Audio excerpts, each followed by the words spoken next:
GrafanaCON 2026 is making every attendee build an AI agent from scratch.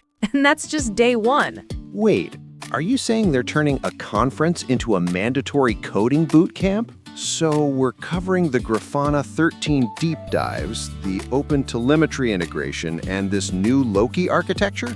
By minute 4, you'll know exactly which sessions to prioritize for your team. Let's get into it. Welcome to the Platform Engineering Playbook Daily Podcast. Today's news and a deep dive to help you stay ahead in platform engineering.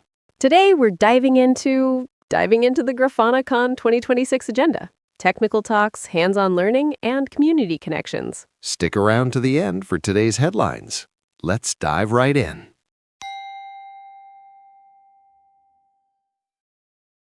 So the GrafanaCON 2026 agenda is out, and on the surface, it looks like a standard tech conference agenda. Keynotes, deep dives, hands-on labs. But when you really read the tea leaves, this isn't just an event plan. It's a declaration of where the entire observability space is headed, and it's a story that's been a decade in the making. It's funny you say that. I was just thinking about it. My first interaction with Grafana was probably around 2015. It was this cool open source project Torkel Odegaard had created to build dashboards on top of InfluxDB or Graphite. It was basically a data visualization tool. You made pretty graphs. That was the job. Exactly. It solved one problem, and it solved it beautifully. But look at the agenda for Barcelona now. Building AI agents you can steer, Alloy's open telemetry engine, proactive reliability testing. This is a universe away from just making pretty graphs. We're talking about a company, Grafana Labs, with a multi-billion-dollar valuation built on top of that open source project. The agenda reflects a fundamental transformation not just of Grafana, but of our jobs. It's the shift from monitoring to observability, right? Monitoring was, is my CPU at 90%? Is the web server process running? It was binary, yes or no. Now, with microservices and distributed systems, those questions are almost meaningless.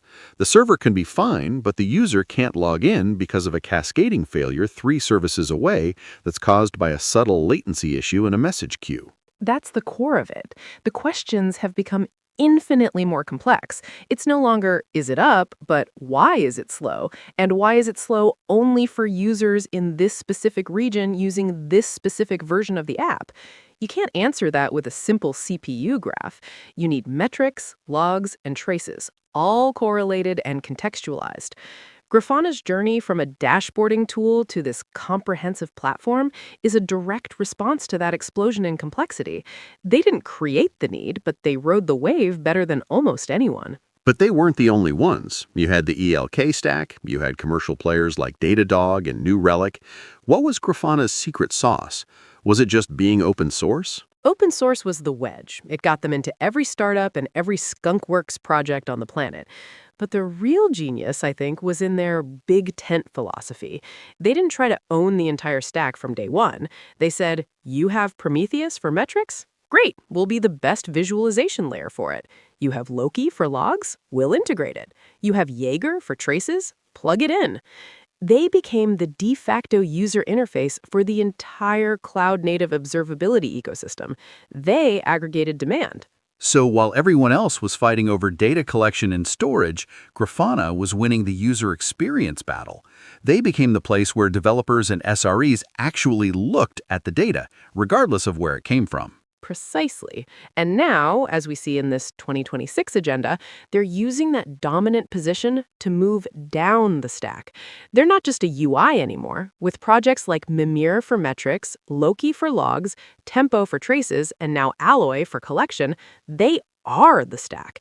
And they're layering AI on top of it all. This conference feels like a victory lap and a roadmap reveal all at once. It's telling every platform engineering team what the gold standard is about to become. It's a bold move. So they've won the dashboard, and now they're coming for everything else. They are. And this agenda lays out the playbook. Coming up, we'll dive into the specific technical sessions, Grafana 13, the new open telemetry engine, and their take on AI to see exactly how they plan to pull it off and what it means for the tools we'll be building and using next year. All right, let's get into the specifics of the agenda. The two sessions that jump out immediately are the opening keynote, which promises to unveil Grafana 13, and the subsequent deep dive on it. The description for the deep dive is telling: improvements that make it easier to operate Grafana at scale. Okay, that's catnip for a platform engineer. Operate at scale can mean a lot of things. In my world, that means managing hundreds of teams, thousands of dashboards, and dozens of data sources without it turning into the Wild West. Is it about better APIs for provisioning? Is it about more granular permissions? Because right now, managing dashboard sprawl is a real full-time job in large organizations. I think it's all of the above. This is Grafana Labs acknowledging that their biggest customers are no longer small teams, but massive enterprises. The platform itself needs to be managed as a platform. They're solving the day two operational problems. Think about GitOps for dashboards, automated validation, and managing the life cycle of data sources. If your platform team is currently writing a mountain of custom scripts to handle this, Grafana is signaling they want to productize those solutions. That's a massive value proposition. So they're building the platform of the platform. That makes sense. But the other big theme is AI. The session Context is Everything, building AI agents you can steer, sounds ambitious. I'm inherently skeptical of AI in our space. I've seen too many demos that are just glorified chatbots that generate a syntactically correct query, but logically useless query. I share that skepticism, but the key word for me is steerable. They're not claiming it's a magic box. They're acknowledging that AI agents are only as good as the context they're given. This isn't about replacing the SRE. It's about giving the SRE a super-powered assistant. Imagine you're debugging an issue. Instead of you manually jumping between metrics, logs, and traces, you ask the assistant, what's the P99 latency for the checkout service, and show me the logs and a trace for the slowest requests in the last 15 minutes. But for that to work, the AI needs to know what checkout service means. It needs to know which labels to use for the query, where the logs are, how to correlate them. That context is everything. How do they propose we provide it? That's the million-dollar question, and it's what the session is about. My guess is it involves a combination of things: deep integration with OpenTelemetry's semantic conventions, the ability to feed the AI architectural diagrams or service catalogs, and a feedback loop where engineers can correct and refine the AI's understanding. You'll be able to try the Grafana Assistant at the conference, and the trade-off will be clear. The more high-quality, well-structured telemetry data you have, the more powerful the AI becomes. Garbage in, garbage out, but on an exponential scale. Okay, that brings us to the Alloy's Open Telemetry Engine talk. This feels huge. Grafana is effectively sunsetting its old agent and going all in on a new Open Telemetry native collector. This is their answer to the agent sprawl problem. It's a strategic masterstroke. For years, the problem has been you need one agent for metrics, another for logs, another for traces, and maybe a fourth for security signals. It's an operational nightmare. By creating Alloy, a single vendor-neutral agent built around the OTel standard, they're simplifying life for every platform team. But more importantly, they're positioning themselves as the default starting point for all telemetry data. And it's based on OTel, which is a CNCF standard, so they avoid accusations of lock-in. You can configure Alloy to send your data to Grafana Cloud or to a competitor or to your own self-hosted backend. But, of course, they're going to make the experience of sending it to the Grafana stack completely seamless. It's a classic open core play. They control the easiest on-ramp to observability. And it's how they'll feed that context to their AI. If they control the agent, they can ensure the telemetry is structured, tagged, and enriched in exactly the way their AI models need it. It all connects. The agent collects high-quality data, which provides the context for a steerable AI, which helps you analyze it all in a unified dashboard. It's a vertically integrated system disguised as a loosely coupled open-source paradise. And you even see talks from the community about using Grafana to monitor Legos and livestock. It's not just fluff. It demonstrates the sheer flexibility of the platform. If it can be used for things that far out of the IT domain, it proves the core components are robust and adaptable enough for any complex system we can throw at it. Exactly. It's the ultimate stress test. So we see the strategy: consolidate collection with Alloy and OTel, enhance analysis with AI, and scale operations for the enterprise. Stick around, and we'll distill this all down into an actionable playbook for platform engineers, whether you've got a ticket to Barcelona or not.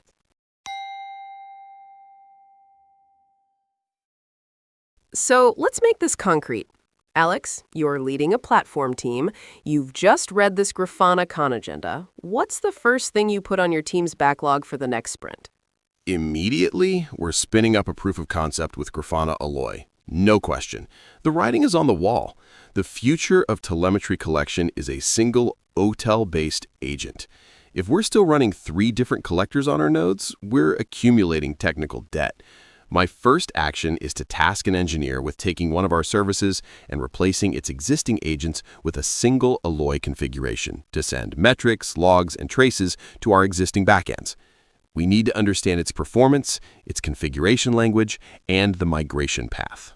That's the perfect tactical move, and it ladders up to the strategic takeaway for every platform leader listening.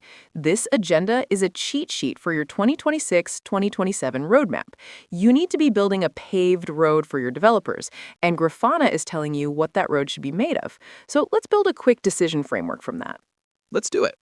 Structuring my thoughts. First, assess your telemetry election strategy. As you said, Alex, it starts with the agent.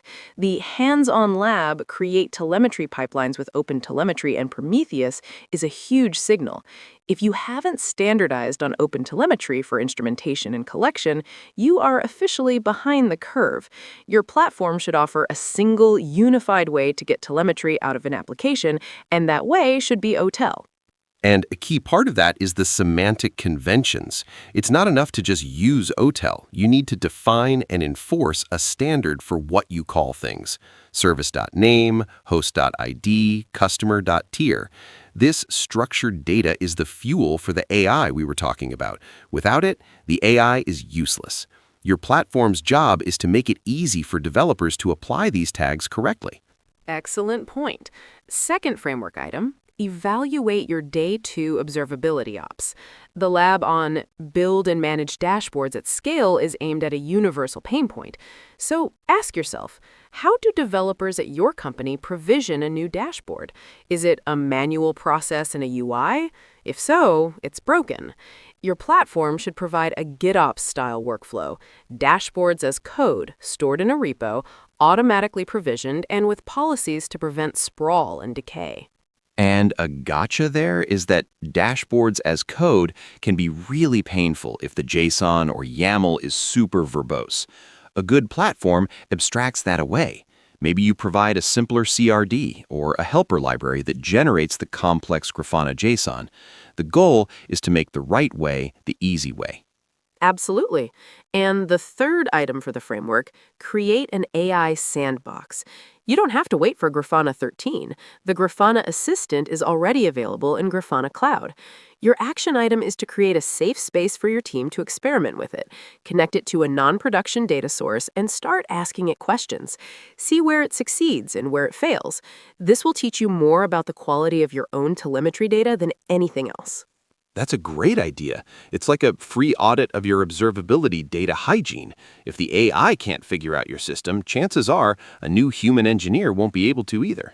And that brings up the final and maybe most important takeaway: the community. The agenda is packed with birds of a feather sessions and the science fair. Even if you're not going, the lesson is to engage with the community. The solution to your specific scaling problem might not be in a keynote from a Grafana Labs engineer. It might be in a blog post from a retail company that used Grafana to monitor their supply chain, or a talk from a fintech that solved a similar multi-tenancy issue. The answers are often in the adjacent possible. It's true. We get so focused on our own tech stack, but the underlying platform engineering problems, scale, security, reliability, user experience, are universal. In the end, Grafana's journey from a simple dashboarding tool to this ecosystem powerhouse isn't just about good code. It's about understanding that the most powerful platforms don't just provide tools, they cultivate ecosystems.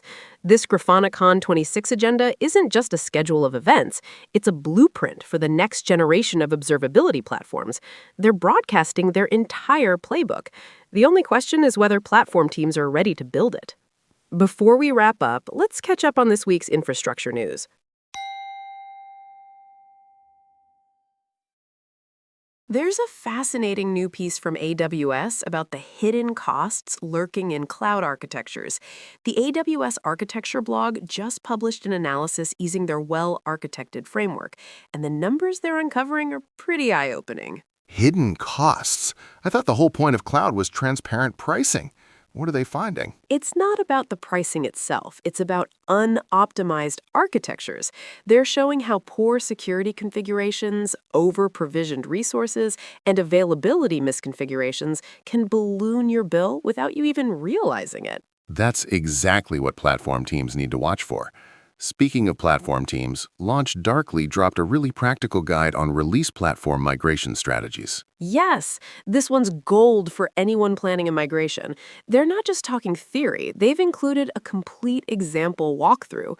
The key takeaway is that you need a well-defined plan before you even think about moving a single service. Migration planning is crucial.